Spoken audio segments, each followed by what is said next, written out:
Good evening, ladies and gentlemen, and welcome to this meeting of the Development Control Committee on the 4th of November 2015.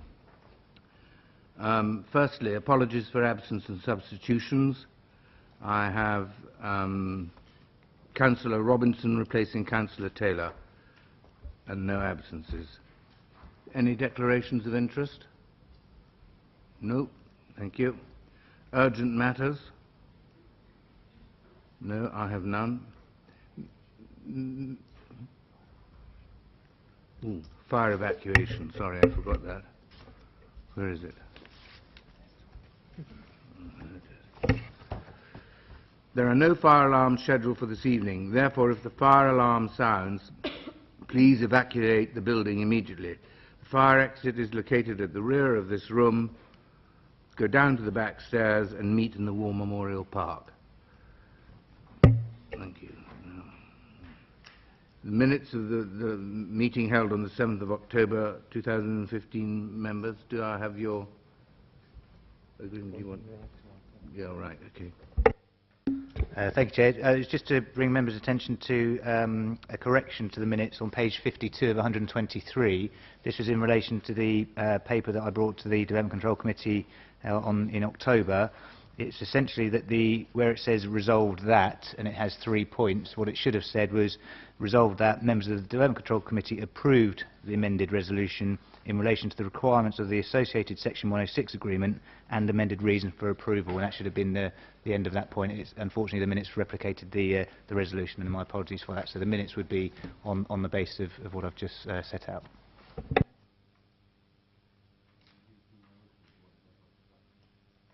Okay, members, you happy that I sign those? Great. Thank you. Right, for the benefit of the members of the public attending, I'd like to explain who everybody is around this table. Well, it isn't really. My name is Councillor Donald Sherlock, and I'm the chairman of this committee, and Councillor Leeks is the deputy chairman. The committee itself sit over there, and on either side of us here are officers who advise us. In addition, I would like to explain to you that the Development Control Committee is a regulatory committee and not a political meeting. The committee will be looking at the evidence brought before it tonight and will make a decision based on planning reasons. We are guided by national and local planning guidance and policy. I understand that planning can be very emotive, and I ask that everyone remains polite and professional throughout the evening. And may I ask all speakers, including visiting members, to speak clearly and to return to their seats once the presentation is complete. No further dialogue between members of the committee and speakers will be permitted once questioning has finished. And may I ask all committee members to avoid repetition and to keep any comments on each item to a maximum of 4 minutes. Thank you. Now we'll move to application for planning permission and item number 1, which is land to the east of Bradley Wood. And for this I have a speaker in support, James Jenkinson, and first of all, the officer presenting will be Greg Chapman. Thank you, Chairman. The application is an application for the siting of 35 CCTV cameras on 2.4 metre high poles to serve the solar park approved under Planning Permission 13/00653/FUL. It's a retrospective application. There is an update, and the update is just to provide details of the site visit that was held on last Friday. Thank you, Chairman. Thank you. Mr. Jenkinson, thank you. Come to one of the visiting speaker ones there, and up there. And you will have 4 minutes, and you press the long bar, and I'll give you 1 minute's warning of finish time. Thank you. Thank you, Chairman. Thank you for allowing me to speak this evening. I'll keep my comments brief. The CCTV camera arrangement is the minimum necessary for the park, and we had made sure that we've used wooden posts to blend with the fence posts. and as well as CCTV cameras that have a black colour finish and are very discreet.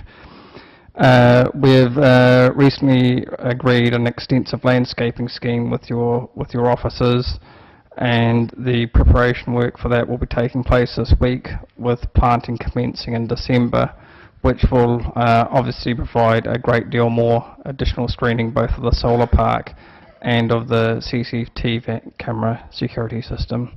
I therefore commend to you the officer's recommendation to approve the planning application. Thank you very much. Thank you, Mr. Jenkinson. Members, do I have any questions for Mr. Jenkins? Councillor Tomlin. Good evening, Mr. Jenkins. Just a brief question. Given the fact that you've got I think 35 actual cameras, and we see a layout in their positioning, and you've got that number, can you confirm that their range, therefore, is fairly limited, as in that's why you have them so close? Thank you. That's right. The security CCTV system is prepared for us by a company called ISD Tech, and they make sure that the cameras, the range can vary, but the main thing is normally there's can be 100 to 200 metres, sometimes only 50 metres, though there has to be more cameras where fences curve and where there are junctions, where it kinks. Though when there's nice straight lines, fewer camera post mountings are required, but it ranges dependent on the technology, and the company that installs these has prepared this on that basis to keep it to a minimum. Thank you. Any more? Thank you, Mr. Jenkinson. Members, questions to officers? Any? Well, in that case, I'm going to move acceptance of it. Do I have your agreement to do that? I'll second it. Then thank you very much. Right, done. We've passed that. Do you want to? We need to vote. Those in favour?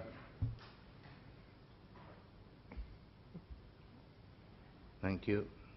Those against? None. Those abstaining? None. Right. Greg, do you want to? Thank you, Chairman. Just to confirm that the application has been approved in accordance with the conditions listed at the end of the agenda report. Thank you.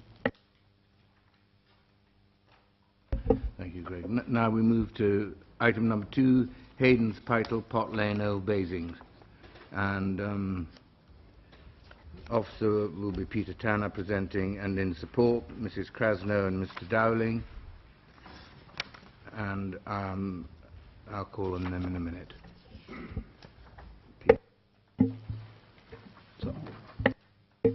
Thank you, Chairman.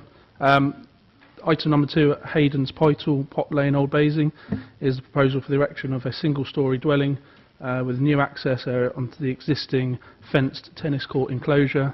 The application is recommended for refusal in line with the reason in the main agenda paper. In terms of an update, due to an administration error, there was the plans submitted within the main agenda paper weren't in full, so we've included all of those in there now for you, and there's also notes from the viewing panel. Thank you. Mr. Dowling and Mrs. Krasno, please.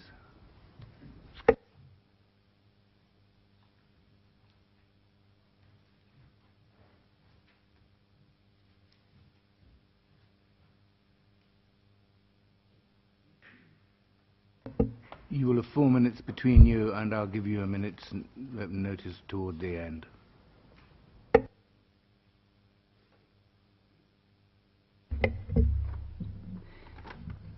Thank you for allowing me to speak this evening.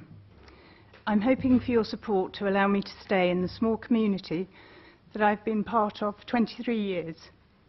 Due to a change in my personal circumstances, I am forced to sell the family home. Hayden's Pytle has been my labour of love for all this time, and much hard work has gone into rescuing the house and overgrown garden from dereliction. It's now a beautiful home and lovely garden, which I will be happy to see another family enjoy.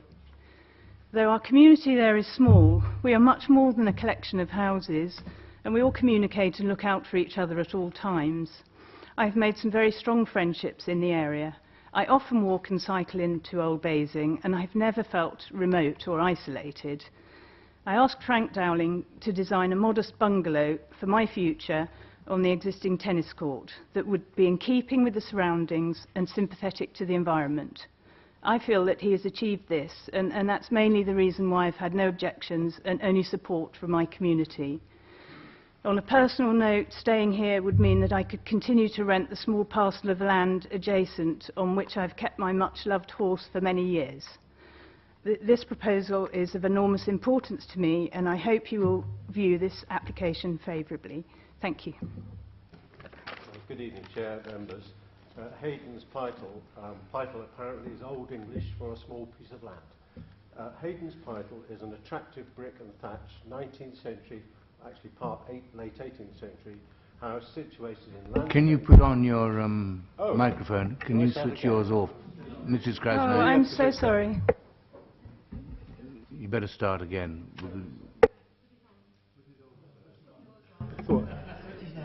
All right. Hayden's Pytle, and Pytle apparently is Old English for a small parcel of land. Hayden's Pytle is an attractive brick and thatch late 18th century and early 19th century house situated in landscape gardens, bounded on all sides by mature trees and hedges. When bought by Mr. and Mrs. Krasno 23 years ago, it was a derelict pair of cottages with decayed thatch on its front roof slope and corrugated iron on its rear slope. They've carefully restored it and extended it, all in keeping and with full planning permission. Well, personal circumstances change, and my brief was to design a modest lifetime dwelling to enable Mrs. Krasno to continue to live here. The proposed single-storey dwelling, I can't for the life of me call it a bungalow, has been designed to be wholly subservient to the existing house, not too different from the other garage and stable buildings on the site. The officer's report notes that the proposed design is not of an exceptional quality, but it does go on to say that it would have a sympathetic appearance, not dominate the character of the site, and not have a significantly detrimental impact on the landscape character or visual amenity. I thought that the existing house and its garden was of an exceptional quality, and that the new dwelling should respect that by being subservient in size, height and materials. It's not grand design. I'm not Kevin MacLeod, but it's intended to fit quietly into the character of the area. I see in the officer's report that he thinks the proposed dwelling is physically remote, with just 2 neighbouring dwellings, but I counted 6 dwellings and a farm in Pot Lane, another farm nearby in Poors Farm Road, a farm, dwellings, business and pub in Water End Lane. Pot Lane is only a mile from the amenities in Old Basing, an easy walk or cycle, and it's the same distance from Basingstoke town centre as Hatch Warren. It's hardly remote. This application is widely supported. 1 minute to go. Thank you. This application is widely supported with no objection from any neighbour or from any of the consultees.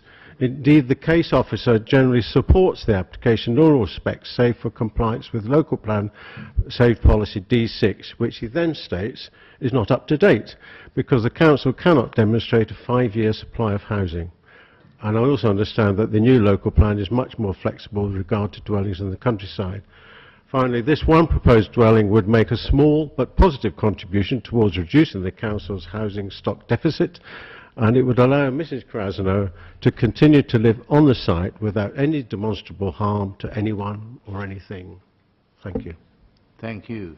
Members, do you have any questions for either Mr. Dowling or Mrs. Krasno? No? Thank you both very much then. Questions to officers, members? Sorry.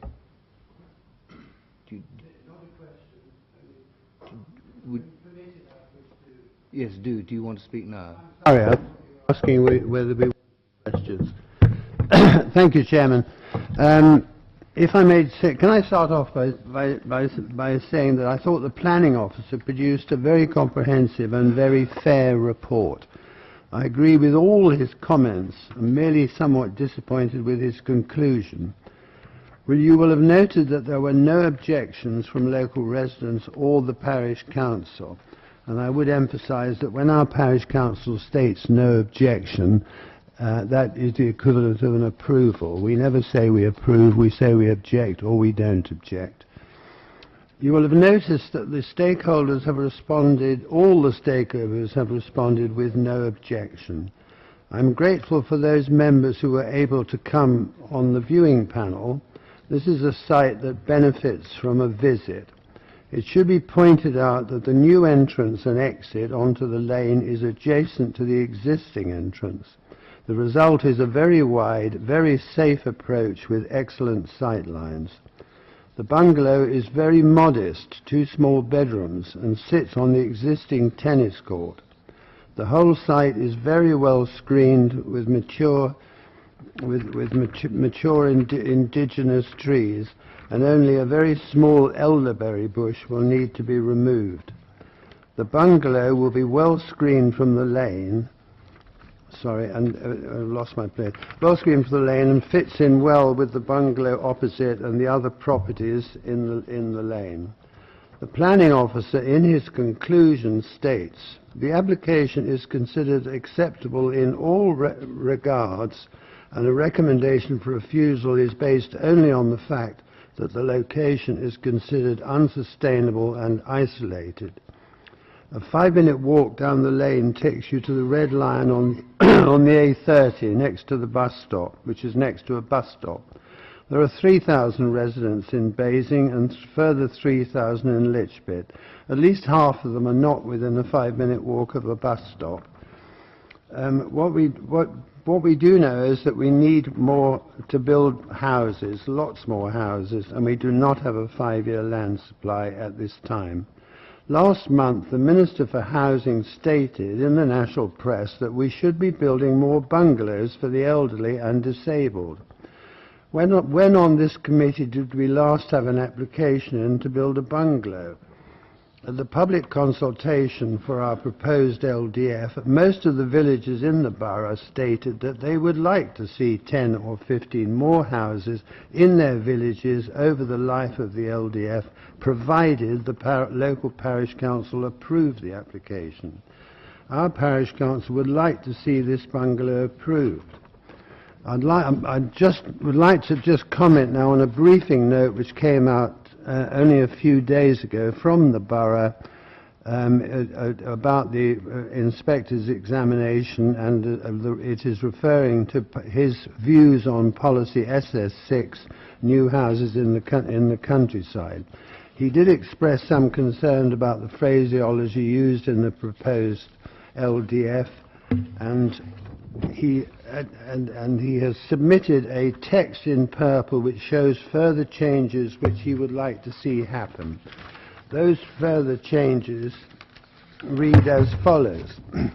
The policy allows small-scale new residential development in the countryside in limited circumstances, where it can be demonstrated that it would meet a local need as agreed in consultation with the parish/town council, for example, in relation to dwelling size or type.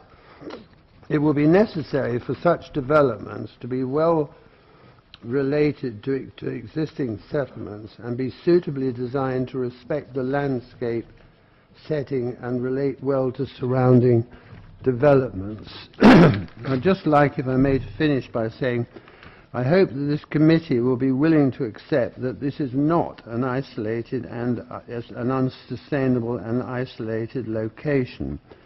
It would not be appropriate for me to recommend approval of this proposal at this juncture, but if any member would be willing to propose approval, I would certainly wish to second that proposal. Thank you, Chairman. Thank you. Members, any other questions now for officers? No? Do I have any debate? Does anybody want to propose? Councillor Bowyer, thank you. Seconded.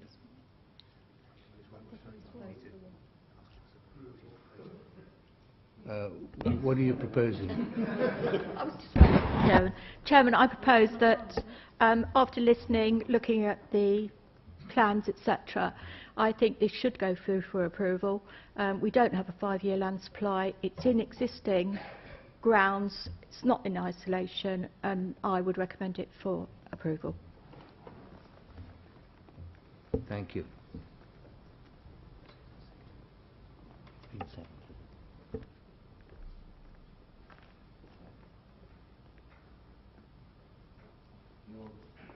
It's not.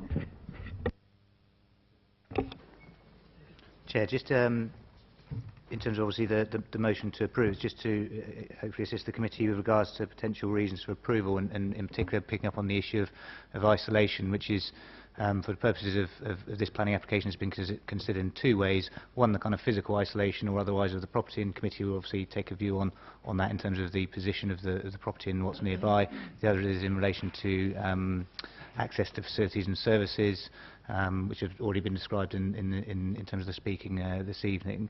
In terms of the relevance of the 5-year housing supply, what I would suggest to the committee is that the addition or contribution to the housing supply in itself I don't necessarily feel would be an overriding reason for approval, but the relevance of it is that it means that our current local plan policies are not up to date, so you can't simply refuse planning permission because it's outside assessment policy boundary, and that's why this issue of isolation becomes relevant, because we then have to rely on the national planning policy framework, which seeks to avoid having isolated dwellings in the countryside. So that is effectively the tests set out before you. So I understand Councillor Bowyer moved it on the basis of being within the kind of curtilage of the existing building and not being isolated.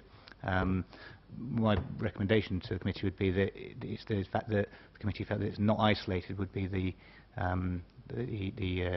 more appropriate policy test there, simply because the issue of curtilage is that curtilage isn't considered to be previously developed land in any case.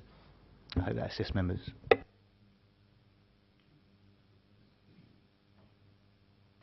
Okay, we have a proposer and a seconder, so we will vote on it. Those in favour of approval?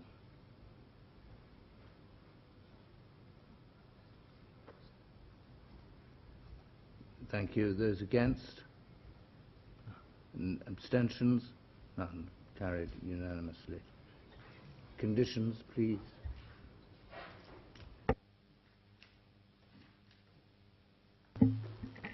Thank you, Chair. Just to confirm, the application is approved on the grounds that it's not considered to be in an isolated location. Just to run through some conditions in the event that the application was approved, I think we would have the normal plan numbers, time limit, also for material details to be submitted to officers. We've got a number of highways conditions relating to submission of a construction method statement, details of access, parking provision on site, and our colleagues in the landscape and tree team have also suggested conditions relating to the details of hard and soft landscaping schemes. And finally, the environmental health team have also recommended land contamination and verification conditions, as well as restriction on construction and delivery hours. Thank you. Right, we now move on to item number 3, 111 Cavalier Road, Old Basing. And for this, sorry, Councillor.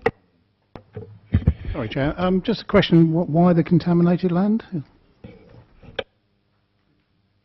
Essentially, it's a standard recommendation where a sensitive use is being proposed, even though it's on a garden area. Because residential use is determined to be a sensitive use, then the EHO will normally advise that. The way the condition is set up is it was almost on a staged basis, so it's a desktop review first, and then if that sort of effectively finds nothing, you may not need to do anything further. So it's kind of set in that staged way.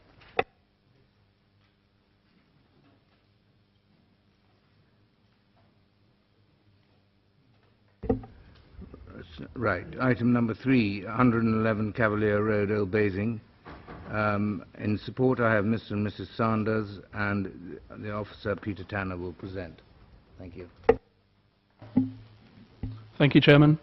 This is an application at 111 Cavalier Road, Old Basing, for the erection of a porch following the demolition of the existing, erection of single-storey rear extension following the demolition of the existing conservatory, erection of a first-floor extension to include raising the roof and installation of dormer windows, and then a part retrospective element relating to the installation of timber decking to the rear. The application has been recommended for refusal on the grounds as set out within the main agenda report.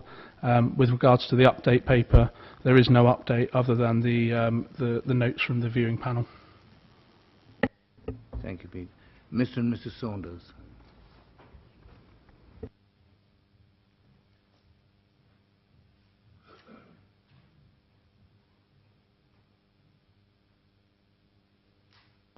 Thank you. You will both have you'll have 4 minutes between you. I'll give you a minute's notice towards the end, and you press the long black bar and try and remember to switch it off when you finish talking. Thank you very much. Good evening, everyone. My name is Melody Saunders, my husband Stuart here. We've been residents of Basingstoke for 15 years and in our current property for almost 10 of those. We fell in love with the plot and the village itself, and whilst our house was small, we purchased with the intention of developing at the right time. And we're now blessed with a growing family. I've got a toddler at home, and as you can see, number 2 imminently due. And we're a hard-working couple who contribute to the local community and really dearly want to stay in the area. So over the last 2.5 years, we've submitted 3 planning applications, each attempting to move our sleeping accommodation upstairs and provide 1 additional bedroom. Throughout this process, we've continued to adapt our plans in an effort to find common ground with the planning department, while still providing for our family's needs. The application before you has been recommended for refusal, primarily due to the proposed accommodation above the garage. And this was only introduced as a consequence of our attempt to address the previous concerns of bulk and ridge height from our previous applications. Contrary to the officer's report stating that properties in Cavalier Road are, I quote, all very similar in appearance, the road has a mixture of bungalows, 2-storey houses, terraces and chalet-style properties. This diversity has been recognised in a number of officers' reports for approved developments in the area, in the street, I recommend, such as a recent bungalow to house conversion at number 10 Cavalier Road. An extract of the officer's report for number 10 reads, "The property and the surrounding area demonstrate a mixture of styles and designs and include bungalows and 2-storey detached and terraced properties.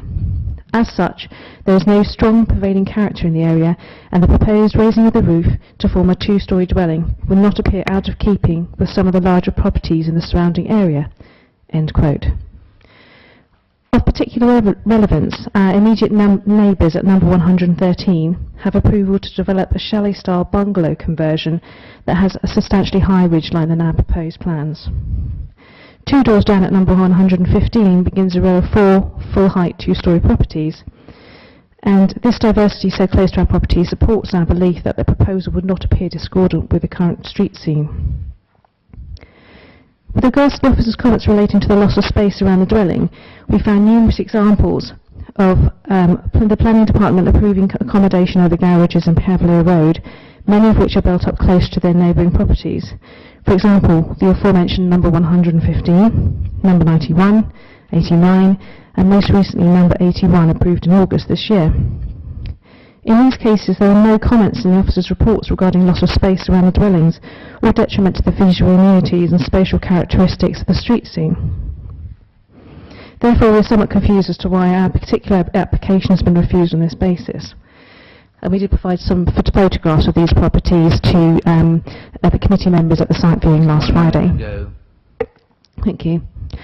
Furthermore, our house is set well back from the street on a plot that slopes away from the road and is partially obscured by a 3-metre hedge, so any impact to the spatial characteristics of the street scene is minimised.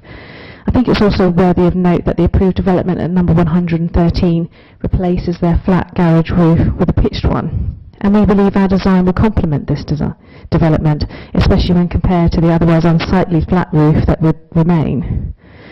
So as I draw to a close, I'd just like to draw the committee's attention to the fact that fundamentally all we are requesting is a modest uplift for our roof space to allow us to sleep on the same floor as our children and have a bathroom sized for a young family. And this will ease the cramped living accommodation downstairs to allow for space for family meals and supervised play. And for any of you who have gone through the delights of toilet training, perhaps even a second toilet. But this isn't grand designs, and we're simply trying to make space for a modern family to function in a plot that's right sized and sustainable as a family property. Please. Thank you.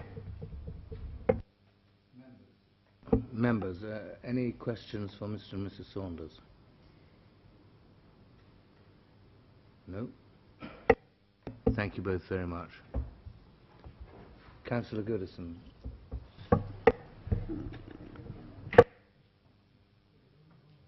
Oh, wait, we're on. Thank you, Chair. The application is recommended for refusal, and the reasons given, in short, that there would be undue harm to the characteristics of the area. Those members who were able to come on the viewing panel will have noted that within Cavalier Road there are bungalows, terraced housing, chalet-style residences and two-storey buildings. In short, a bit of everything. Question, what exactly are the characteristics of the street scene, other than there are examples of almost every type of building within that street scene? Mrs. Saunders did read out an officer's comments on an application which was recommended for approval by the borough for number 10, and I'd like to take the opportunity of reading out two other ones. One for 107, which is 2 doors away, and an extract from the officer's report states, "The design of the bay windows is considered acceptable due to the property's setback from the highway and the mixed style of properties within that part of the street. They do not appear alien within the street scene." An officer's comment on 79, extract from officer's report, again recommended approval and passed. Within the street scene there are a mixture of styles of properties, some similar design, but many have been previously altered. This brings us back to number 111 itself. Those members that have seen the pictures provided by the applicant will have noted that an application for substantial alterations to 113 has already been approved. I did go and visit the owner of number 113 and was informed that this is scheduled to be completed sometime next summer. Those with the picture in front of them will note that if 111 were to be approved, it would be slightly higher than the bungalow to its left. Number 113 to its right would be substantially higher, higher even than number 115 next to 113, a 2-storey residence. When 115 has been completed, if approved, I think one can accept that, when 113 has been completed, I think one can accept that 111 would look very 1950s, very dated, in great need of some TLC and refurbishment. With respect to our planners, I do not accept that this application would harm the street scene. I will go so far as to say that, in my opinion, forcing it to remain as it is would harm the street scene. I hope committees will feel able to support this application, and if in the event of anybody being willing to propose it, for approval, I would second such a proposal. Thank you. Thank you, Councillor Goodison. Councillor Potter. Thank you, Chair. Unusually, I didn't go on the viewing last Friday for reasons I think you know, but I've made an effort to go round and about all of the sites except one, so that I had, and it's not the same as going out with the professional officers, I know that, but it's the next best thing, and certainly Cavalier Road is well known to me. I used to live there a long time ago, and I was disappointed, I must admit. I say to the officer, disappointed with the commentary that we have in the report. I genuinely was surprised to see the references to it being a detriment to the visual amenities and spatial characteristics of the street scene. I know Cavalier Road, and trying to describe a consistent street scene in Cavalier Road is pretty difficult. It would certainly be beyond me. And in terms of it being incongruous and discordant, I disagree with the commentary there. I regret to say that. And to be frank, I think, as Councillor Goddison said a minute ago, from what I can see, this would be an improvement to the existing dwelling. It would not be incongruous to those around it, and I'd certainly propose this for approval, Chair. Thank you, Councillor. Any other... Do we miss out questions to... We missed out questions to officers. Are there any? No. Councillor Bowyer. Thank you, Chairman. I too took the opportunity to go and have a look, and Cavalier Road is quite a hodgepodge of different styles, etc., and I can't understand why it's been put down for refusal, and as the other two speakers have already said, it would actually improve the appearance, so I would support this application. Thank you. I have a proposer and a seconder for approval. Those in favour? Thank you.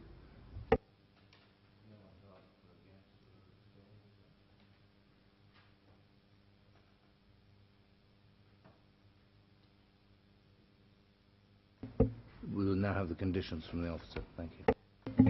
Thank you, Chair. To confirm, the application has been approved with a reason for approval along the lines of the proposal being an improvement and enhancement to the street scene. With regards to suggested conditions, I would just suggest the normal ones, so relating to plan numbers, a 3-year time limit, and materials to match the existing property. Thank you.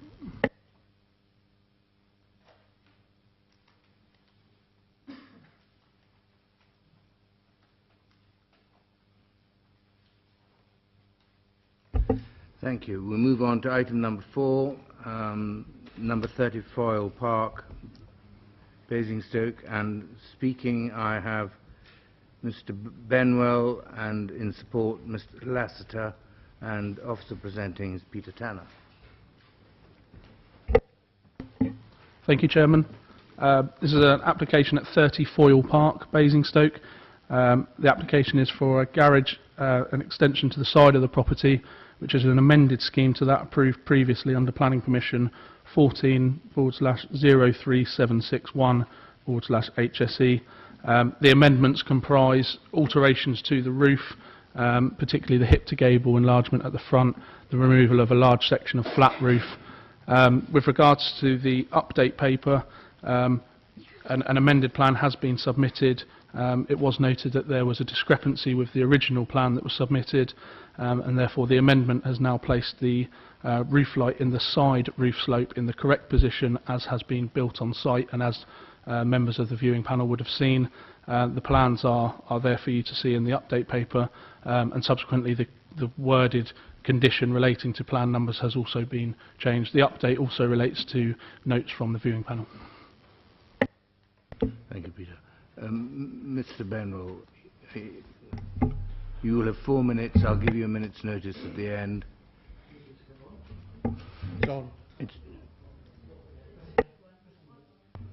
It's on now. It's on. Okay, yeah. Fine. Good evening.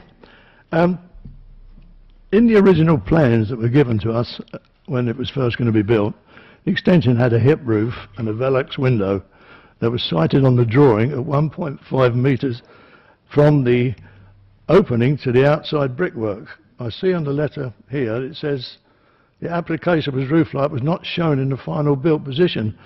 Well, on my drawing, it shows it on the drawing at 1.5 metres from the outside brickwork.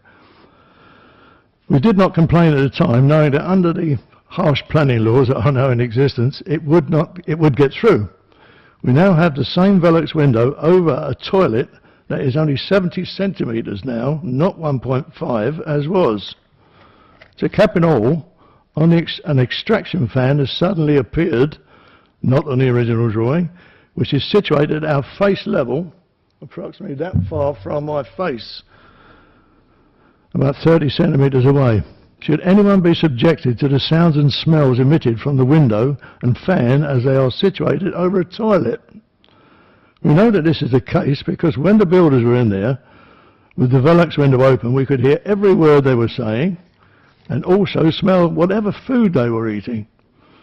Summing up, now that it is a pitch roof, why could the window and the fan not be on the other side and not in our face?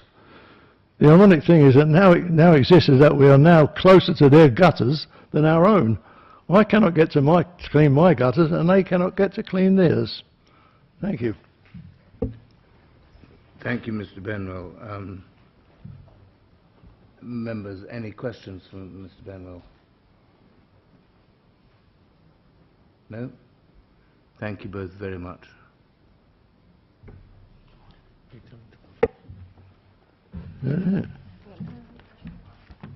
Can you press them? Thank you. Mr. Lassiter.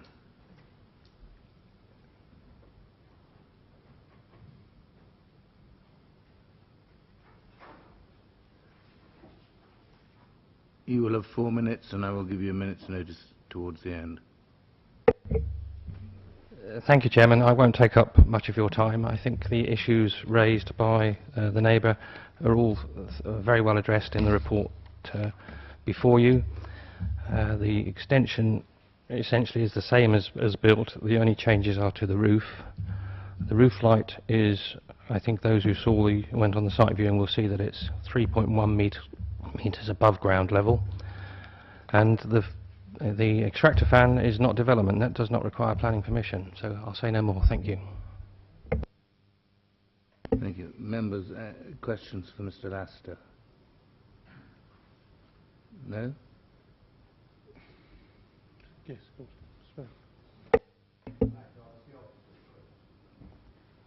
Oh. Thank you, Mr. Lassiter. Now, members, questions to officers. Thank you, Chair. Can I ask the officer, the extractor fan, which we did view on the viewing panel, and which is, I think, extremely offensively placed, was that part of a older planning permission which was granted? Because it doesn't seem to be. Why is it not included in the current planning permission? It seems to be suggested that it was already there before and had full permission. So if it had full permission at a previous occasion, is it in exactly this position that it was supposed to be when that permission was granted?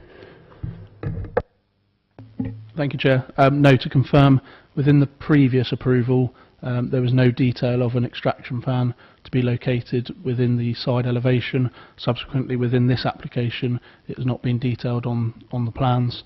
And subsequently, what I would just say to members is that whilst obviously you did see it on site, it's not part of this current planning application under consideration, and if there are subsequent separate enforcement action that may have to happen, then obviously that will take its run its course, but it's not subject of this application. Sorry, Chair, can I ask a supplementary? So we are saying it, or it appears to be the case that it was inserted without proper planning permission on a previous occasion. And is this just simply now an enforcement issue? And that is the only way to deal with it. I mean, I assume we do not have the opportunity here, as it's not part of this application, to say, well, we would only approve this application if the extractor fan was removed or placed, for instance, above the skylight rather than below, which would at least be very much more beneficial to the neighbours. Thank you. Thank you, Chair. That is correct. It's not part of the assessment of this application. The installation of an extractor fan in itself may not require planning permission. However, an enforcement case has been raised to investigate that separately, and obviously within that investigation it will be determined whether or not planning permission is required for that. Thank you. Any other questions? Councillor Tucker. Sorry, can I just clear my head where this is concerned? The enforcement, is that purely on planning grounds, or Does the environmental health people become involved? How does it work? Okay, if I can just assist. It's highly unlikely, I think, that the extractor fan will require planning permission, but nevertheless, I think it's appropriate that enforcement case is set up to look into that point. The officer did actually speak to the environmental health officer before this committee. There's no issue there in terms of environmental protection. So, as Mr. Tanner's advised, there's nothing effectively to consider in terms of the extractor fan for this planning application being considered this evening. Right, members. Councillor Tomlin. Thank you, Chair. Sorry, one last question. So we're here to approve the amended plans, and the amended plan now that we haven't got shows the as-built position of the Velux window. So we're here to approve a different position of the Velux to that on our paperwork.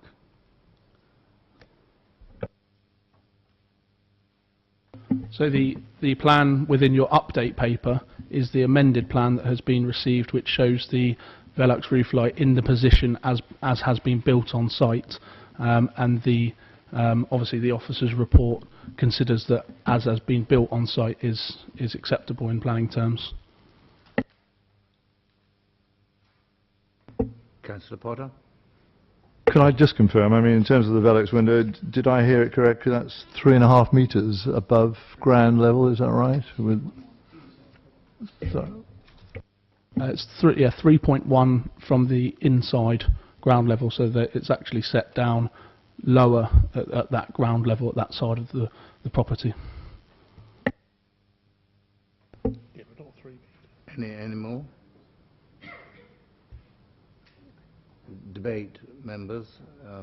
Do we have any proposals?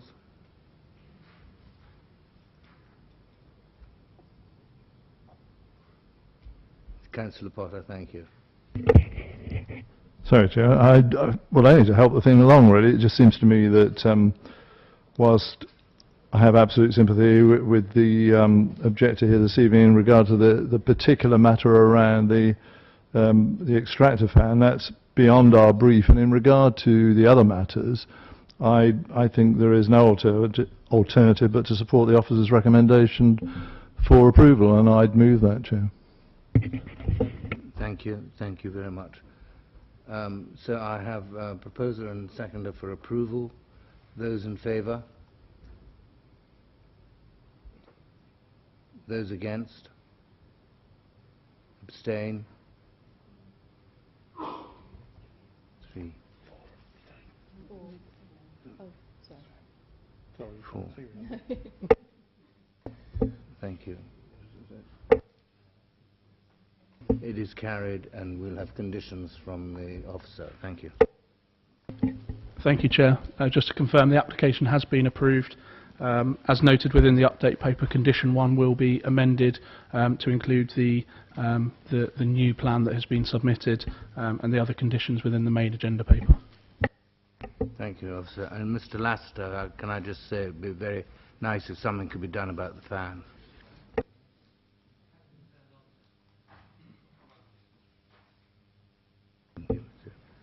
Right, item number 5 next, please. Where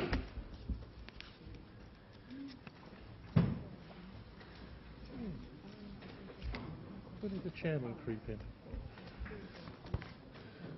in?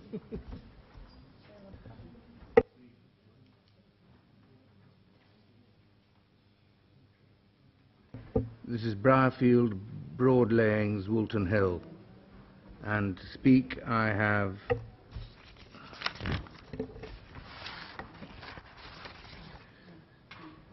Councillor Saunders later, and presentation by Greg Chapman. Thank you, Chairman. The application is an application for the erection of a detached home office stroke studio in the grounds of the existing property. Just to confirm to members, it is just the erection of the detached home office studio that is being considered, and not an application for any change of use of land surrounding that building. There is a short update which just refers to the viewing panel that was held at the site. Thank you, Chairman. Councillor Sanders, you have 4 minutes and I'll give you a minute's notice at the end. Thank you, Chair. Good evening, members, officers. This is an application to put a shed in a garden. As was said in the introduction, there is some dispute between officers and the applicant over whether the land on which it is to be situated is or is not garden, but that is not the subject for your consideration tonight. That will, if necessary, be dealt with separately, and I would ask you to put out of your minds the comments in the report which suggests that there is evidence that the land may not be in residential use. There is equal and perhaps more compelling evidence that it is and has been for some time, including drawings in our archive dating from 2001, and indeed the map on our own planning portal, which shows it as being within the curtilage, but neither of which is mentioned in the report. I'm advised by Mr. Townsend that the granting of this application would have no bearing upon the case for or against lawful usage, and nor does that issue need to be resolved before granting the application. So putting that to one side, the nub of the question is whether a shed in the proposed location is detrimental to the landscape and visual amenities of the area, or is out of keeping with the surrounding area. The officer report acknowledges that the proposed unit would in no way result in any overlooking or loss of privacy. That is because it's single-storey, would be out of vision from any of the adjoining properties. It is fully screened by substantial existing vegetation and by the existing stable block alongside it, alongside which it will be located. It is therefore hard to understand how the two buildings could, as the report says, be read together from existing properties or vantage points from neighbouring countryside, since there aren't any from which to view it. The existence of the stable block itself, which has been located there for many years, is a clear indication that a shed would be in keeping with the type of rural structure already found in the surrounding area, and the applicants have undertaken to use such materials as would fit in with the surroundings, and no doubt, if necessary, that could be conditioned. Members may quite rightly have some concerns about future use and potential further development. The application is for a shed for use as a home, office or studio. It is not for residential accommodation. Any future conversion would require an application for change of use, but to give comfort, the committee may wish to consider a condition that ties the shed to the ownership of Briarfield and which expressly limits its use to a home, office or studio and excludes use for residential purposes. Members, this application is for a shed that cannot be seen in an area with no impact on the neighbouring properties or the surrounding area. The report is therefore simply wrong to suggest that it can be considered unacceptable, either in terms of landscape impact or impact on the AONB. 1 minute. Thank you. The Parish Council has no objection. The AONB has no objection. Neighbours have no objection. And indeed only one neighbour has commented at all, just to make the point about no residential use, which I've already covered. I therefore hope that you will agree that both on policy and on common sense grounds, this is an application that can be approved. Thank you. Thank you, Councillor Sanders. Questions? Thank you, Councillor Band. Councillor, as there's no applicant here to ask, do you happen to know whether the stables are actually used as stables, or they? I can't give you an answer in that I didn't see anything that, when I was visiting it, that looked as if it needed stabling, but they clearly have been used at stables in the not too distant past, because there's a paddock further south of there, where further sort of to the east of there, which is not in dispute as being an area for grazing. Thank you. Councillor Goodison, wasn't it? Thank you, Chair. Leader, I'm curious. I mean, I'm very relieved to understand, and I fully appreciate the local parish council have no objection, and no residents have any objection. In fact, nobody's got any objection. I'm just curious as to what your definition of the word shed is.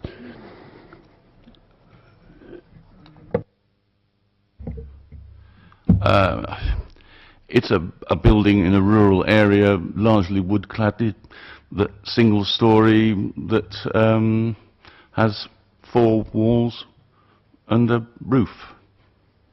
I'm not sure what the actual definition of shed is. I doubt whether there is a technical definition for a shed.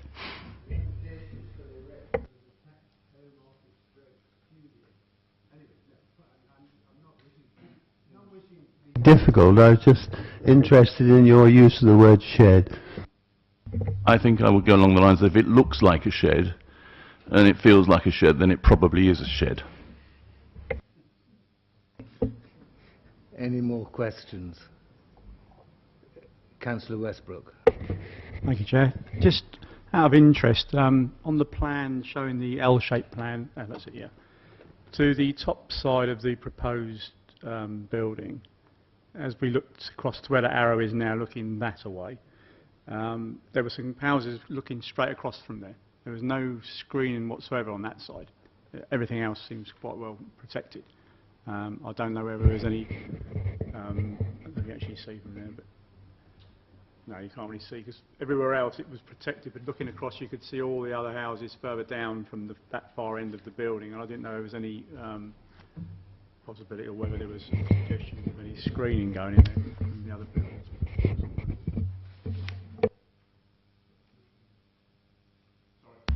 If I want to be helpful to comment, the house, there is only one house there. It's a very large house in a single plot, which is not actually directly above that. It's actually to the right. Well, it's, you see where the line of the houses are. It's to that side of it, so that it's now if you go across where it says site or lay, probably it's probably based about there where it says lay.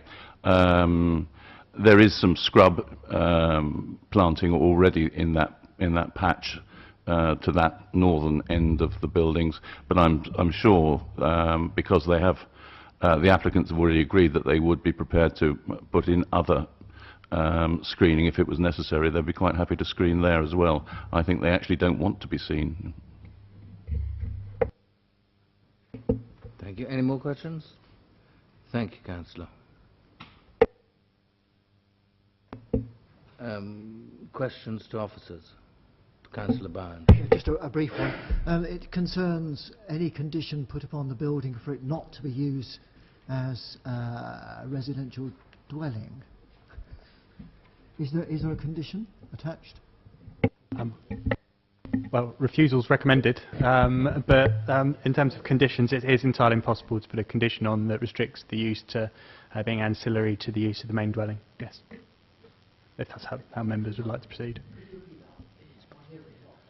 Yeah, of course, it's absolutely possible, yes, to impose a condition that requires the building to be used ancillary only to the use of the main dwelling on the site. Councillor Goodison, followed by Councillor Tucker. Thank you, Chair. I'm just interested, you say ancillary if a condition said it could only be used as an ancillary part of the main residence, could it still be used as a bedroom, sleeping quarters, provided it was a member of the family that was sleeping there, or does it mean it could not be used for any form of residential circumstance? Thank you. Ancillary would mean that it could be used as bedroom accommodation for such circumstances as you described, like a dependent relative. Councillor Tucker. That was my question. Right, any more questions for our officers? Debate? Councillor Robinson. Thank you, Chair. It's a very large shed. It's about 24 foot by 18. But having said that, I can't see any harm in it in its existing location, and I will be happy to propose approval for it, subject to the condition that it can only be used by the residents of the main house. Thank you, Councillor. Councillor Tomlin. I'll be happy to second that, Chair.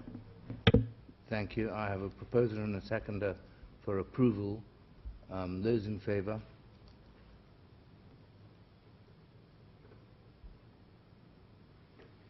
Thank you. Those against? Abstain?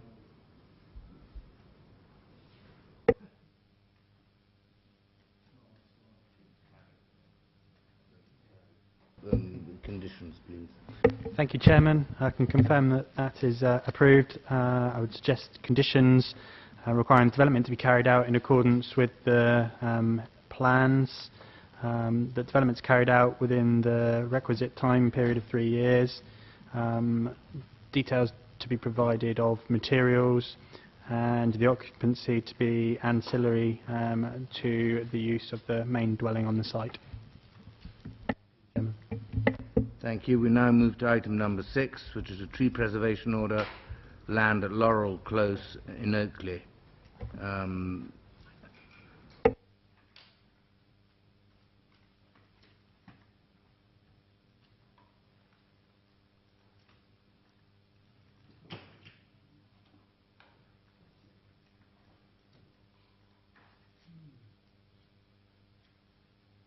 I have two speakers, Mrs. Eleftheriou and Councillor Diane Taylor, whose place is being taken by Councillor Tucker.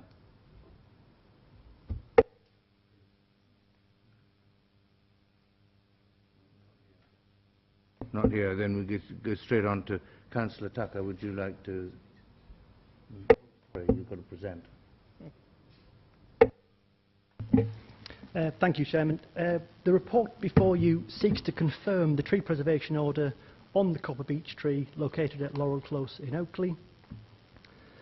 The report does contain an update paper, the details of which do not appear to bring forward any new issues concerning the tree. My recommendation to the committee is that the TPO is confirmed without modification, and I will be very pleased to answer any questions that you may have regarding this case. Thank you. Right, members. Any questions for the officers? Councillor Westbrook. Thank you, Chair. Can you confirm how old the tree is, and can we find out how old the development is as well, please?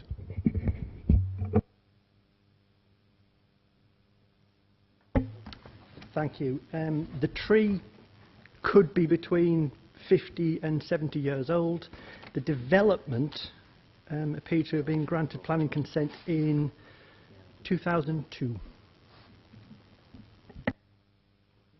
Councillor Tucker, I'm sorry. You want me to do my bit now? Okay. Right. Please look at me as if I am Councillor Taylor.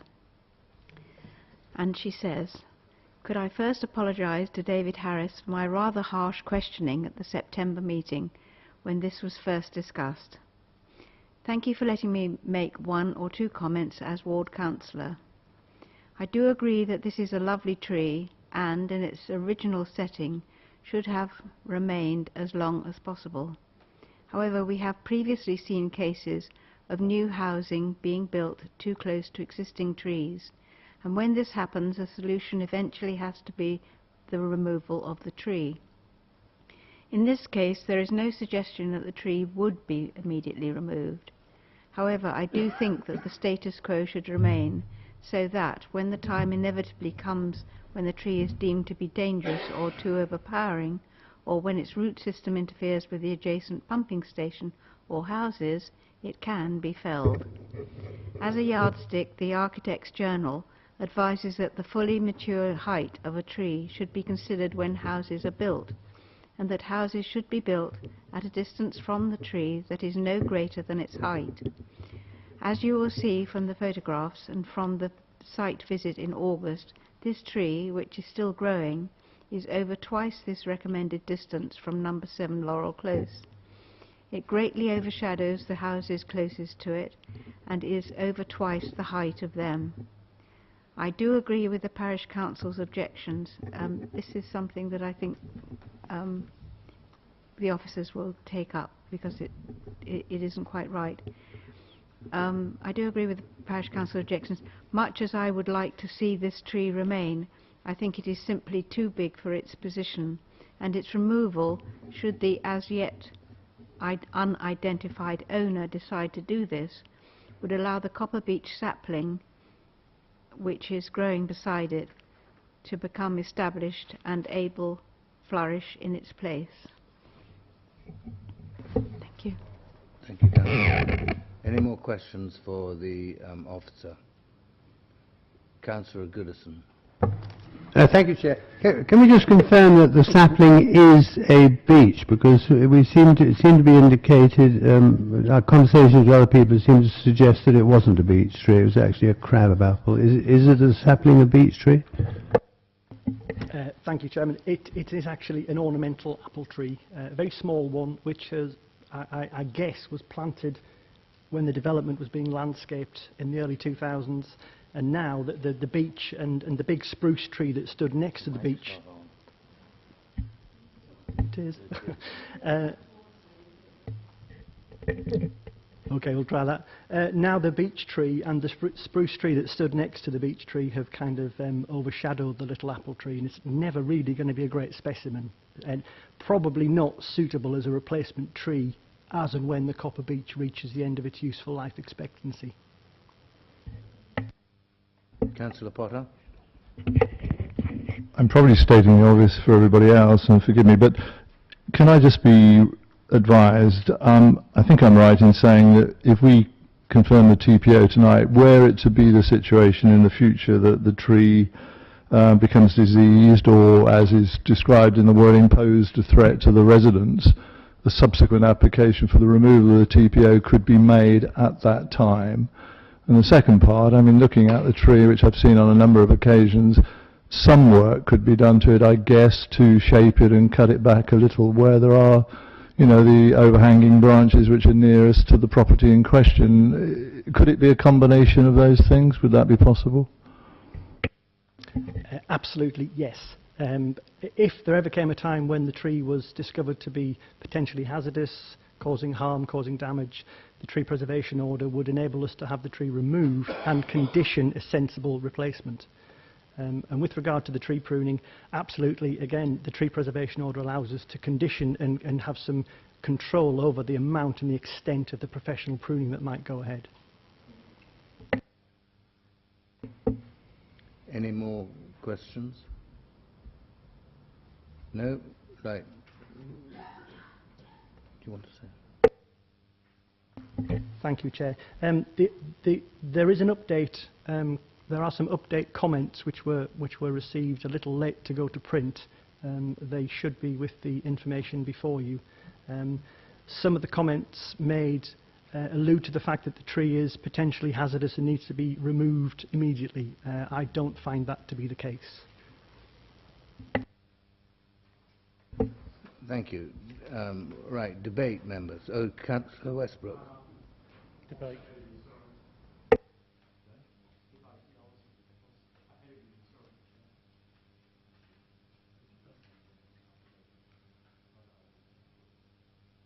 Well, let's go into debate. You can start, Councillor Westbrook. Thank you, Chair.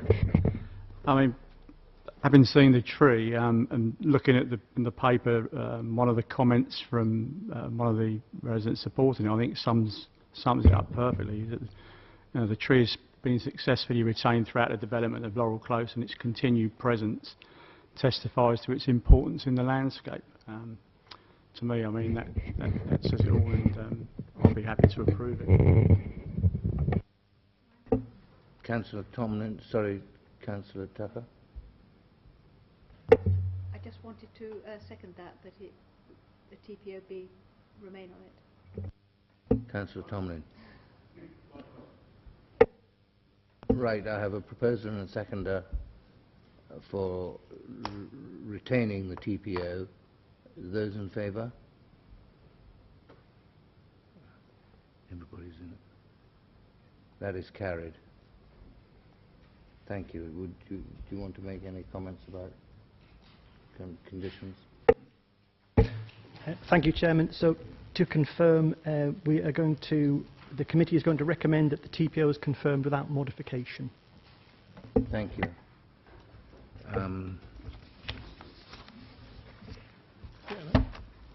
That's it, isn't it? That, members, is it. We have no more on the agenda. Thank you very much indeed.